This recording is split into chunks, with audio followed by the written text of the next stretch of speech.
విధంగా వేధిస్తూ ఉన్నారు, ఏ విధంగా తప్పుడు కేసులు పెడుతున్నారు అనేది క్లియర్గా చిన్నపిల్లలకు కూడా అర్థమయ్యేటటువంటి విషయం. మొట్టమొదటి ఈనాడుకు సంబంధించి చూస్తే అన్నీ ఒకటే రోజు వచ్చిన వార్తలు, ఈరోజు వార్తలే, మళ్ళీ అన్నీ ఎప్పుడూ అనుకునేరు. మద్యం ముడుపులు జగన్కే, అంతిమ లబ్ధిదారు ఆయనే. మద్యం కుంభకోణంలో రాజకేశ్వరరెడ్డి ప్రతినిధి చాణక్యను అరెస్ట్ చేసి విజయవాడ ఏసీబీ కోర్టులో హాజరుపరిచి తీసుకెళ్తున్న పోలీసులు. పివి సునీల్ కుమార్పై 6 అభియోగాలు నమోదు. జగన్ హయాంలో అనుమతి లేకుండా విదేశీ పర్యటనలు. నా కుమారుడి రిమాండ్ ఉత్తర్వులు రద్దు చేయండి, హైకోర్టులో మద్యం కుంభకోణం కేసు నిందితుడు కేసిరెడ్డి తండ్రి పిటిషన్. మాజీ మంత్రి పెద్దిరెడ్డి అనుచరుడు మాధవరెడ్డి అరెస్టు. కిరణ్పై ఫిర్యాదు చేసేందుకు ఎస్పీ కార్యాలయానికి వెళ్లారు గోరంట్ల మాధవ్.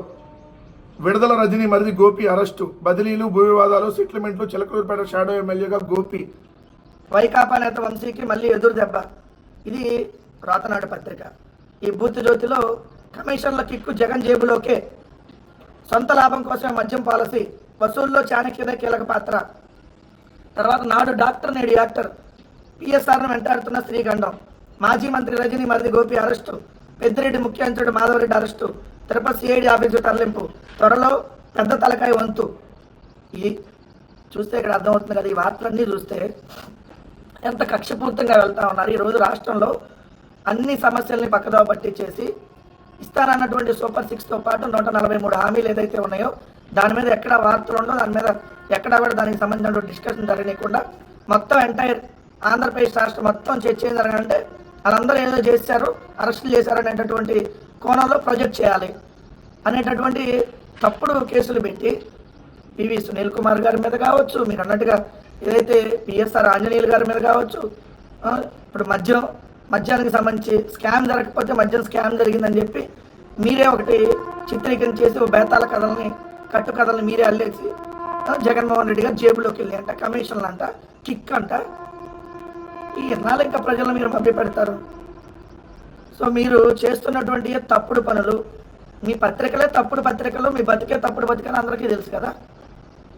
ఇప్పుడు జరుగుతున్నటువంటి మద్యం కుంభకోణాన్ని 2014 నుంచి 19 దాకా జరిగినటువంటి మద్యం కుంభకోణాన్ని డైవర్ట్ చేయడానికి ఆల్రెడీ సిఐడి కేసు నమోదు చేసింది. చంద్రబాబు నాయుడు గారు A3గా ఉన్నారు మద్యానికి సంబంధించినటువంటి స్కామ్లో 2014-19 మధ్య జరిగినటువంటి స్కామ్కి సంబంధించి.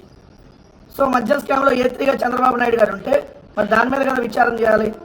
ఇప్పుడు కదా మద్యానికి సంబంధించి మార్జిన్ని 14% పెంచడం వల్ల సంవత్సరానికి 3,000 కోట్ల రూపాయలు ఆదాయం అనేది ఏదైతే ప్రభుత్వానికి రాకుండా పోతుందని చెప్పి సాక్షాత్తు ఎక్సైజ్ శాఖ చెప్పింది. జగన్మోహన్ రెడ్డి గారు చాలా ట్రాన్స్పరెంట్గా మద్యాన్ని ప్రభుత్వ ఆధ్వర్యంలో అమ్మితే ప్రైవేటు వాళ్ళకి చేతుల్లో లేకపోతే కుంభకోణం జరిగిందంట. మీ అంతరకు మీరే రాసేసుకుంటారు, మీ అంతరకు మీరే ఇష్టమైనట్టు పేర్లు రాసేసుకుంటారు, ఇష్టమైనట్టుగా జగన్మోహన్ రెడ్డి గారి మీద ఆరోపణలు చేస్తారు.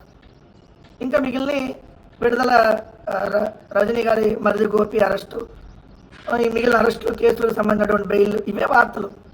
ఆంధ్రప్రదేశ్ ఈ పరిస్థితి ఎంత దిగజాత ఈ పత్రికలు తీసుకుని వచ్చినాయి ఈ 10 నెలల కాలంలో ఉండడానికి ఈ వార్తలు చూస్తే వాళ్ళు అర్థమైపోతాం. ఇంకో వార్త చూస్తే ఉపాధి కూలీలను ఇక శ్రామికులుగా పిలుద్దాం. జాతీయ పంచాయతీరాజ్ ముఖ్యమంత్రి పవన్ కళ్యాణ్ జాతీయ గ్రామీణ ఉపాధి హామీ పథకంలో కూలీలను ఇక శ్రామికులుగా పిలుద్దామని ఉప ముఖ్యమంత్రి పవన్ కళ్యాణ్ అన్నారు. కూలీ అంటే చాకరీ చేసేవాళ్ళు అన్నట్టుగా ఉందని అభిప్రాయపడ్డారు. గత వైకాపా ప్రభుత్వంలో తీవ్ర నిర్లక్ష్యానికి గురైంది, ఇంకన్నీ లేని అన్నీ ఉన్నట్టుగా ఈయన వచ్చినాక అసలు అభివృద్ధి దూసుకుపోతుంది, అసలు అన్ని మేళ ఆర్థిక సంఘం నిధులు తెచ్చాయంటే ఇన్ని మేళలు తెచ్చాయంట, గత ప్రభుత్వం అసలు ఈ దినోత్సవాన్ని చేసుకోలేదంట.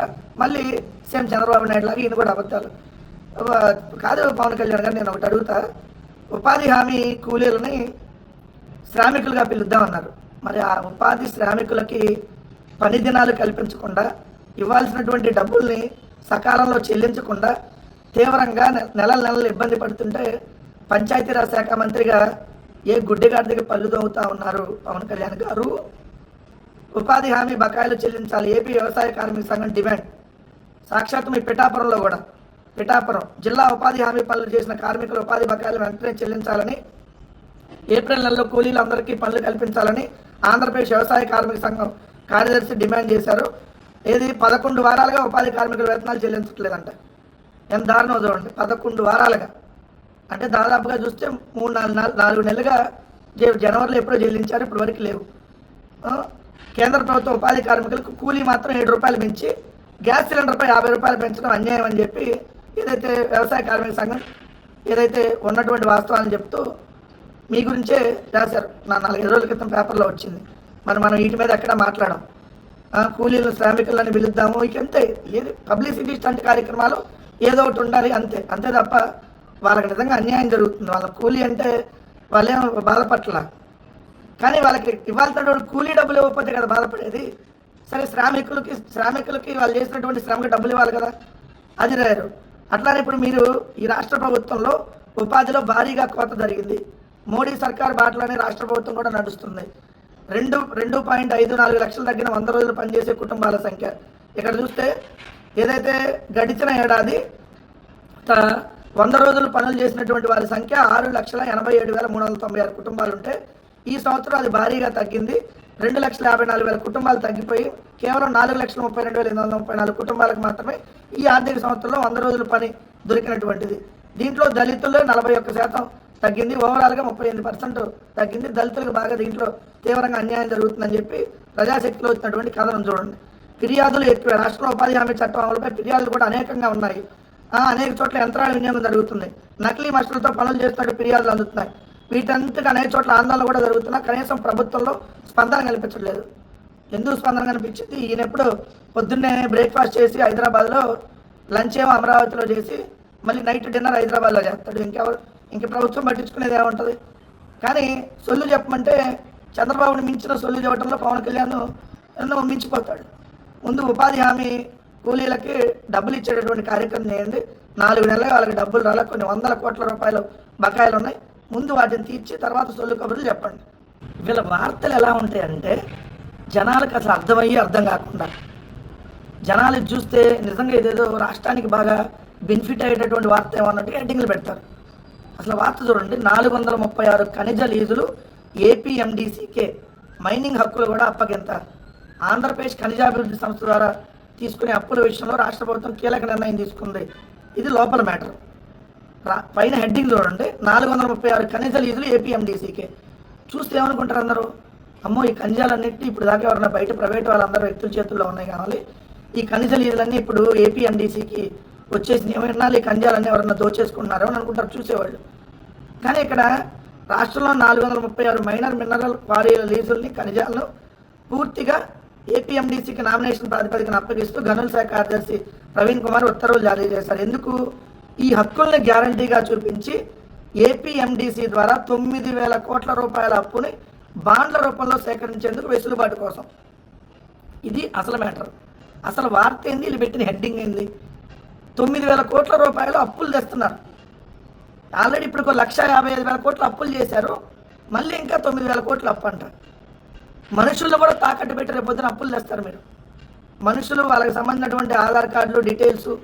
ఎందుకంటే మీరు దొరకవు మీకు.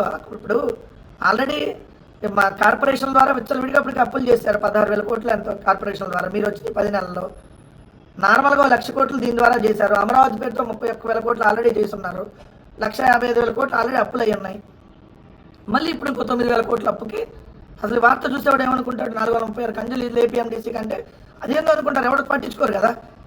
లోపలికి వెళ్ళి చూస్తే 9,000 కోట్లు ఏదైతే ఏపీఎండీసీ పేరుతో బాండ్లు పేరుతో అప్పులు తీసుకొని వచ్చేటటువంటి కార్యక్రమానికి సంబంధించి ఎన్ని అప్పులు. అసలు నెలకి 15,500 కోట్లు ఇప్పటికీ అప్పు చేశారు.